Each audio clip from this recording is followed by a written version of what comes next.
I'm Liz Faublas, and this is Currents. Two stories dominate our program tonight: the storm of the century and the election of 2012. Tomorrow is Election Day. Today, Marines are on the streets of Queens and Staten Island helping increasingly desperate residents.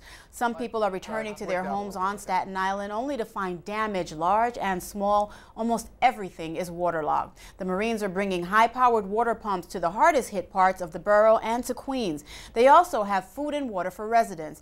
One woman in Rockaway is saying it's great to have the Marines help. "We need the big guns after what happened here," she said. Most schools reopened today. Mass transit is being restored, but Governor Cuomo says a lot more needs to be done.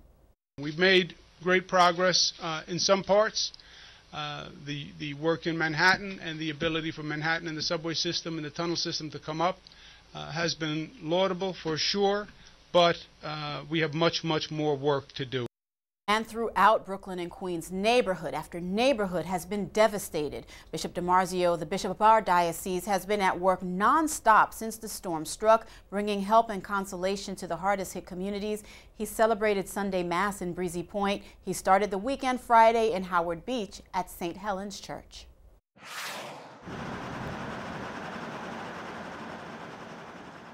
Today we're in Howard Beach looking at the situation here, the two parishes. Trying to be around, giving support to the people, especially our pastoral staff. They're on the scene trying to do what they can. But it's going to be time. We need time and patience to try to get out of this. It'll eventually happen, but it's not going to happen overnight. Even all of the ways that we've suffered over the past few days are not our end. They are a chance for us to come together and to see that our life in Christ is that much more important. It's the one thing that never goes away. The storm, has had devastating effect throughout our community here in Howard Beach. We have two sections, New Howard and Old Howard. Both went underwater. The experience during the hurricane was horrifying. It was just not knowing what was going to happen more and more by the second because the water was rising. Power was out, it was dark, it was 8:30 at night. By 9 o'clock, the whole basement was flooded. Monday night was just the worst experience of our lives. It was just heartbreaking. We had water coming up from the basement, and then we had water coming down the block. And before we knew it, we were in over 4 feet of water in our basement and 4 feet of water on our block, and there was nowhere to go. The water came like a river. Up 84th Street and up 83rd Street, and ended up with about 3 to 4 feet of water in the basement here. We lost all the power, all the electric, the transformers, everything was blowing up here on Sunday night. It was like a 4th of July, along with, as I say, the water. The school at this point is not usable. When we opened the door, the water was cascading through, broke the window, came through the windows. It wasn't seeping in from the bottom. It was so deep in the yard and in the street, it just poured into the basement. The water level reached about 3 inches below the ceiling, flooded everything. There was nothing to do. Our basement, everything, as you can tell, everything is devastated in our basement. We have no heat, no hot water, and no electric. It's terrible, and it's been like this since Monday. It's reaching critical proportions. People could make it do for a day or two, but if it gets longer, they are under a lot of stress, so we are concerned. Right now, what we're dealing with is just the devastation on the part of the people trying to just get their homes cleared out, get all the destroyed furniture and other kinds of things, appliances and everything, and they have no heat, they have no electric, they can't get gas, and so they're at their wits' end in many cases. And every night I'm crying, thinking about the people that did lose people, loved ones, and I am very grateful that I have my immediate family who's still with me, but I don't know. We still have faith in God, definitely. And without believing in God and without knowing that God is there to help us, we wouldn't have been able to make it through. I wouldn't be able to get through every day. The worst hit place with all the fires at Breezy Point, and just came right down the peninsula to the end. It's really the worst is at Breezy, and it just gets a little bit less as you go down.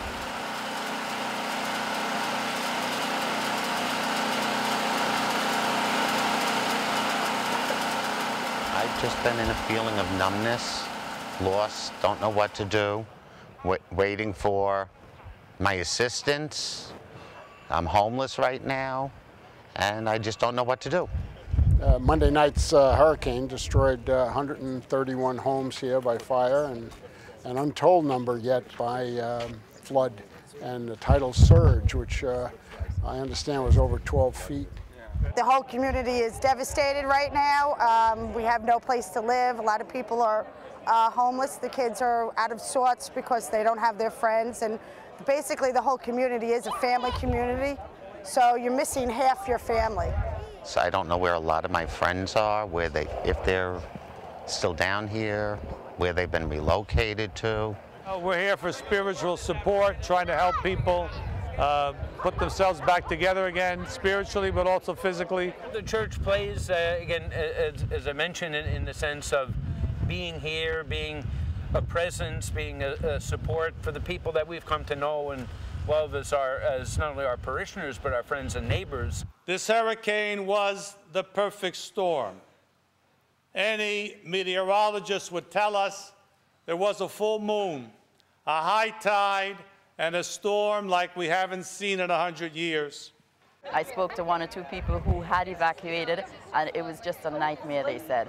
But with all of that, they still have their faith. And that's the important thing, because that is giving them hope that everything will be okay. It will take time, but it will be okay. I think they recognize that time is important to them. They cannot rush things. They know that they've got to be patient, that reconstruction will take place, but not right away. We're going to rebuild, and we'll be meeting on how we're going to do that. A project this massive means we're going to have a cooperative effort. We can't have 131 individual contractors, so this will be a test of our unity. Trust me on that. Just about everybody down here has a plan to rebuild and get back down here, and all be sitting on the beach this summer and having a big family reunion and a good time together and being together again. I plan to stay here. I don't want to leave Breezy. It's a great community, great people, and the spirit of Breezy, just seeing things on the news and different people, hysterical crying, then asking the neighbor, well, how's your baby doing? That tells you the type of people Breezy people are. And up next, Election Day 2012, as Currents continues after the break.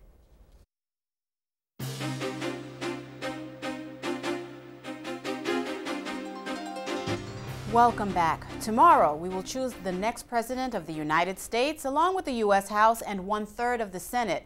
The storm of the century has made voting more of a challenge this election day, yet these voters on the Rockaways intend to overcome. Yes, voting is on my mind. Even though I'm living in all this mess, I still am who I am. It hasn't altered the essence of my person. Is voting the last thing on your mind right now? Well, it's not really. I'm not really making it a problem, because if I have to walk, ride, whatever, I'm gonna get to my poll. Hopefully there's current wherever my poll is registered. I hope I can go there and vote, because I really want to vote. Nothing's gonna stop me. The storm is forcing about 150,000 New Yorkers to vote in new locations due to damage at their regular polls. The City Board of Elections is scrambling to find new sites. They may post the locations on their website. Now, most of the changes will be in Brooklyn and Queens, where storm damage is the worst. Along Rockaway Beach, the debris is piled higher than the cars. Many streets resemble junkyards. 110 people have been killed in the U.S. by the storm, 47 in New York. The recovery will take months, the rebuilding probably years. Catholic Charities is leading the relief effort. In Bell Harbor on Rockaway Beach Boulevard, they and the young people of the community have become the first responders to neighbors who have lost so much. It's devastation. There's no other way of saying it. It's devastation. There's over 20 houses burnt down. There are beachfront houses that are on this side. We've been very lucky. The death toll has been very low. People aren't hurt, but all the houses are pretty much flooded out. And everybody's suffering. We're all suffering together, but we'll all get through it together. Catholic Charities has been on the peninsula since the Hurricane Sandy struck. We've met with every parish along the peninsula, or staff along the peninsula, to do whatever we can to help the people in need. This hurricane has been an absolutely disastrous event for everyone on the peninsula. It really was the young people who put it together. From the young people, government people came, but before government people came, the Catholic Charities came. And Catholic Charities has done a wonderful job helping us, getting us supplies, helping us organize. Since they came, now you can see around there's food coming, different tents and everything else going up. We're trying to figure this all out. We're better organized today than we were even yesterday. So it's getting better little by little. People need help. That's it. They just need people here to help them, and also just to show that they're not alone, that people are like thinking about them and came out here to just show support, even if I'm not actually doing that much, which I kind of feel like at times here, but just so people don't feel like they're being forgotten about. We don't have any fresh food. We don't have any water. We don't have any gas. We need help. The government's not bringing it to us. We come down here just to get a quick bite to eat, you know, to hold us over until they give us power back. I lived right on the beach block on 117th Street. I've been on that block for 20 years.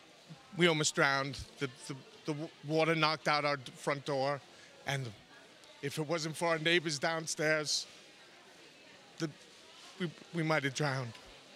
Seeing everyone come together like this is just amazing, just to see like how much people are doing for others and for each other. It's just amazing just to see all of this and how everyone is coming together to do what they can for the people who are less fortunate. We really would like people who are interested in helping out to go to the Catholic Charities website, because we will be updating information there as to how exactly they can help. They may help by volunteering, by giving their time, or they may help by donating. In the midst of such total devastation, I stand in awe at the faith and the strong-willed people of this community who, despite all the tremendous loss, still stand firm saying, how can we help? The very first day after the hurricane, people were bringing things here to help other people. As bad as they were here to help others. And that's the spirit and the nature of this community. And up next, the coming housing crisis. And I'll speak with the pastor of the neighborhood that was burned to the ground as Currents continues. As it stands, about 2 million people are still without power in New York, New Jersey, and on Long Island following the storm of the century. Gas lines remain blocks long, and Governor Cuomo says he doesn't know when that will end in New York. Thousands upon thousands of people don't know when or where they're going to find a place to live. Now that's the next big post-storm crisis. About 40,000 people in the city and many more in New Jersey now homeless. The head of FEMA says he's ready to send in the trailers made infamous after Hurricane Katrina. For Monsignor Michael Curran, the pastor of Blessed Trinity Parish in Breezy Point, the homeless crisis is especially acute. So many homes were burned to the ground in his neighborhood. Earlier today, I asked him about the makeup of the parish. Blessed Trinity Parish is actually the combined parishes of the former St. Genevieve's and the former St. Thomas More, St. Edmund. So we are basically the west end of the Rockaway Peninsula. So we have 3 churches, St. Genevieve, St. Thomas More, and St. Edmund, but we're one parish. And about how many parishioners in the area? Well, a good way to put it is that we have 2,800 dwellings, and 90+% of those households are Catholic. So well into, 1,000 or more Catholic families, or more than that, but pretty much the entire place is predominantly Catholic. And Monsignor, where are you now in the recovery efforts right now? Has FEMA been in touch with you? And I know Catholic Charities has gone all out to try to help the region. So where are we now?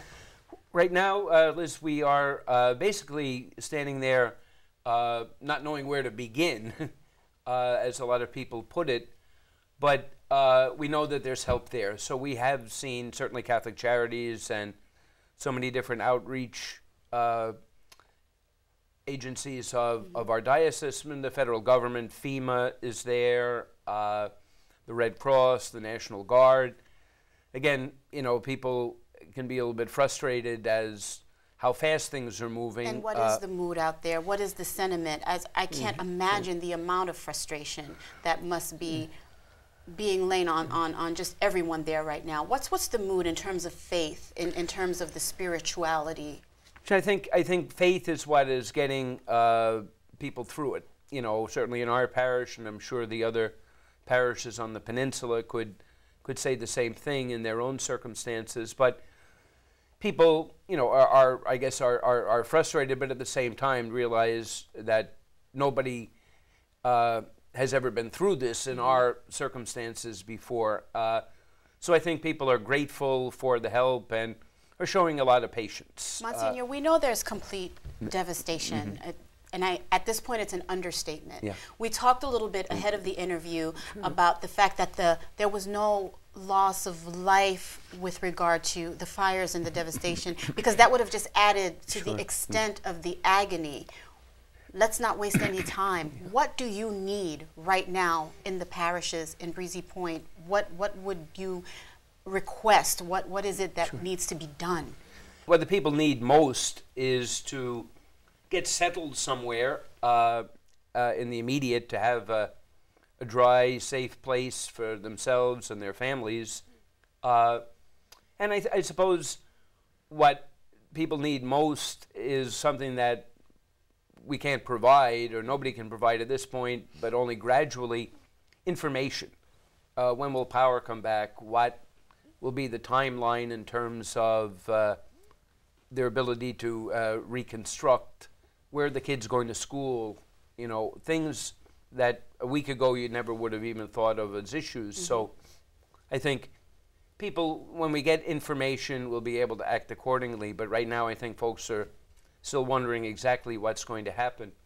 There's been a tremendous outpouring of donations from around the country, really. And I know we took extra donations at the diocese throughout Brooklyn and Queens and so on and so forth. Were you able to hold Mass? I don't know if parishioners have been able to come back, if residents have been able to come back. I know it's very dangerous to be in the area, but you did say there were some residents that came in Wednesday to kind of survey the damage. Have you seen that? And what do you tell them? Well, you know, you don't use many words. I think that this is the time for people just to be together, to cry, to find something to laugh about if there is anything, to just be together, you know, to hug, and to, I think people just take comfort in seeing one another. And yesterday we were able to get the word out through the different social media aspects, and to have Mass. Bishop DiMarzio was kind enough to come down, and we gathered at 12 noon.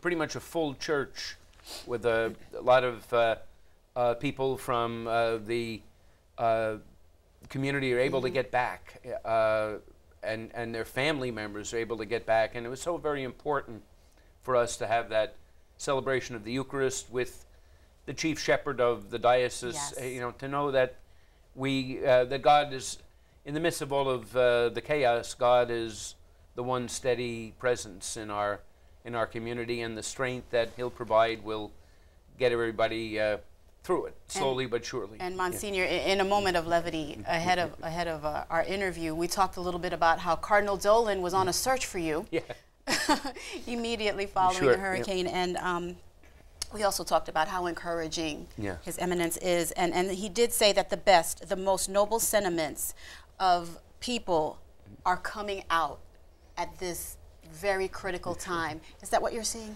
Definitely. I think that some members of the community have said the same thing, and that when we are experiencing the worst, that does draw the best out of us. The generosity, the kindness, just the desire to be present to each other, and people who have lost everything are pitching in to help those who lost almost everything. So it's an amazing inspiration to me, and I'm sure to many others, just to see how people are reacting. That gives hope, because that the image we used yesterday was of a very long Lent, because literally we're in ashes. Yes. But there's certainly going to be Easter. That the faith, our Catholic faith, will strengthen us. That will slowly but surely. We don't know how we're going to do it yet, but we'll rise up, and it'll be a community that will be forever changed, because this, I think, is a life-altering moment. But I think ultimately change for the better. And we'll see what the power of faith will do. We Definitely. talked about that. In a year, we'll look back and see what the power of faith and strength is. Please know, from the bottom of my heart, and on behalf of everyone here at NET and Currents, our prayers, our thoughts, our assistance are with you. You just say the word, and we'll be there. Appreciate it, Liz. And I want to, behalf of the people of Blessed Trinity, and I speak for the other parishes that we haven't been able to round everybody up, but to thank you very much, and thank the people of the NET and the diocese for helping us get the word out. Yes. Again, we'll promise to be loyal watchers of the NET once we get power to get it back. We truly appreciate that, and appreciate more that you were able to join us here today. Thank you, Monsignor. Thank you pleasure. So much. Thank you. Thank you. Well, we've shown you Storm of the Century from many different vantage points, but perhaps one from above is the most telling. Here are some satellite images of Mantoloking, New Jersey before the storm and after. Brick Township, New Jersey before and after. Ocean City, Maryland.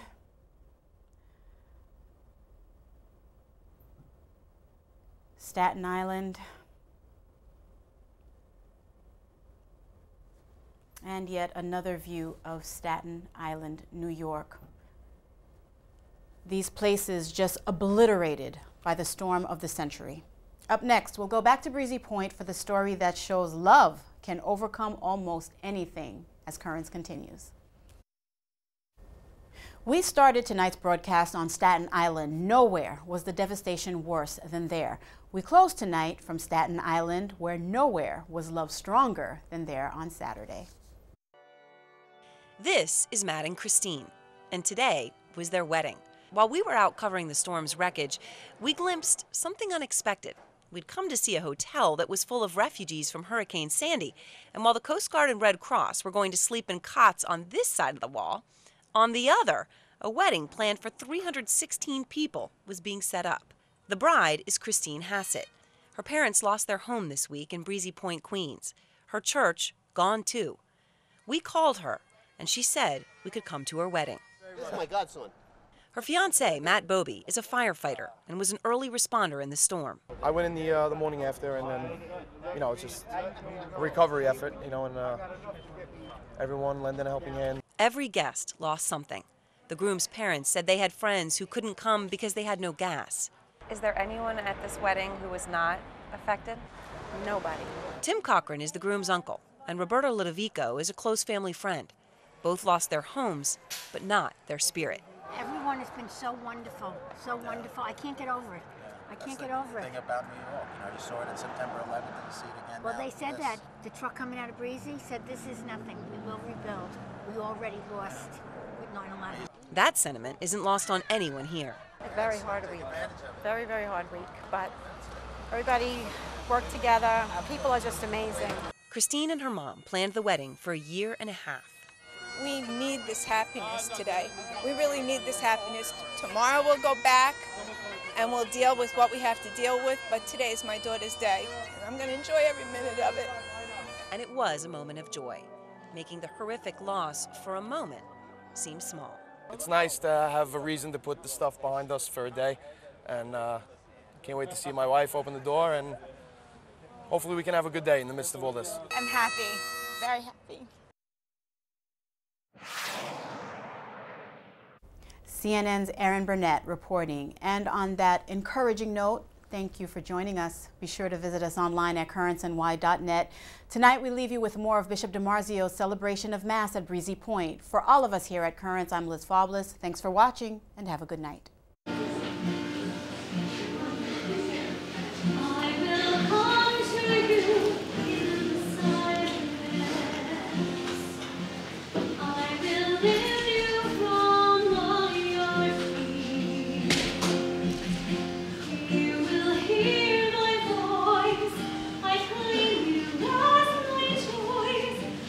Yeah.